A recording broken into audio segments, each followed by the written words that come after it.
আসসালামু আলাইকুম। আপনারা দেখতে পাচ্ছেন ককশিটের ভিতরে সিম গাছের চারা হয়েছে।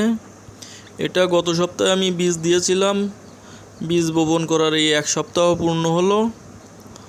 আর গাছগুলো আলহামদুলিল্লাহ খুব সুন্দর বড় হয়েছে।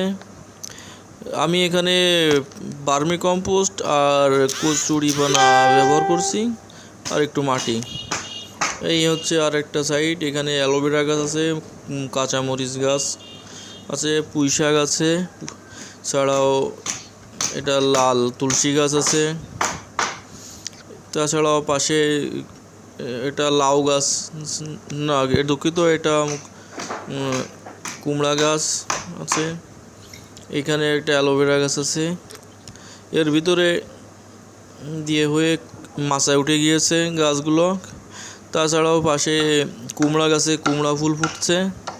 কুমড়া ফুল ফুটে খুব সুন্দর সুন্দর ফুল ফুটিছে। তবে দুঃখের বিষয় এখনও গাছগুলোকে ফল আসছে না। এগুলো সবই পুরুষ ফুল, স্ত্রী ফুলের কোনো দেখা নাই। সুষম খাবার দেওয়ার পরেও ফুটতেছে না। যদি কোনো তথ্য থাকে জানাবেন এ বিষয়ে।